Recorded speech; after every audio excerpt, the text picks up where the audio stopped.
सीमा पर नापाक मंसूबों से बाज न आने वाले चीन को भारत आर्थिक मोर्चे पर लगातार बड़े झटके दे रहा है। अब भारत सभी हाईवे प्रोजेक्ट में चीनी कंपनियों को बैन करने की तैयारी कर रहा है।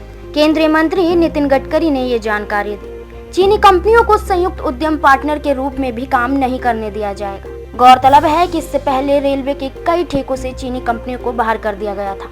इसके अलावा सरकार ने 59 चीनी ऐप पर भी बैन लगा दिया है। चीन को अब अर्थव्यवस्था के मोर्चे पर सरकार लगातार तगड़ी चोट देने के मूड में लग रही है। सड़क परिवहन एवं राज्य मार्ग और एमएसएमई मंत्री नितिन गडकरी ने कहा कि सरकार ये भी सुनिश्चित करेगी कि सूक्ष्म, लघु और माध्यम उद्यमों के विभिन्न क्षेत्रों में चीनी निवेशकों से कोई रिश्ता न रखा जाए। गौरतलब है कि पिछले महीने भारत चीन नियंत्रण रेखा पर हुई हिंसक झड़प में हमारे देश के 20 वीर जवान शहीद हो गए थे, जिसके बाद से ही देश में चीन विरोधी माहौल चरम पर है। चीनी कंपनी और चीनी माल के बहिष्कार तक की बात होने लगी है। न्यूज एजेंसी को दिए गए इंटरव्यू में गडकरी ने कहा, हम सड़क निर्माण में चीनी कंपनियों को जॉइंट वेंचर बनाने की इजाजत भी नहीं देंगे। वे यदि हमारे देश में संयुक्त उद्यम के द्वारा आते हैं तो हम सख्त रवैया अपनाते हुए इसकी इजाजत भी नहीं देंगे। उन्होंने कहा कि इसके बारे में सरकार जल्द ही एक नीति लेकर आएगी, जिसके द्वारा चीनी कंपनियों को बैन किया जाएगा और भारतीय कंपनियों के लिए नरम नीति बनाई जाएगी, ताकि भारतीय कंपनियां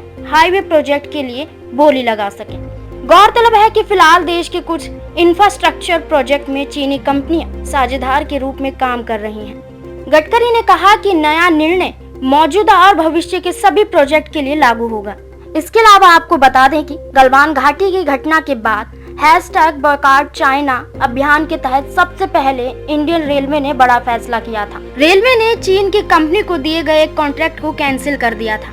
ये घटना 18 जून की है। गलवान घाटी में 16 जून को हिंसक झड़प हुई थी, जिसमें 20 भारतीय सैनिक शहीद हो गए थे। आपको बता दें कि बीते दिन चीन संग सीमा पर तनातनी के बीच भारत ने टिकटॉक समेत 59 चीनी ऐप ब्लॉक कर दिए हैं। मंत्रालय ने एक नोटिस जारी कर बताया है कि ये 59 चीनी ऐप्स उन गतिविधियों में लगे हुए थे जो भारत की संप्रभुता, अखंडता, भारत की रक्षा, राज्य की सुरक्षा और सार्वजनिक व्यवस्था के लिए खतरा है।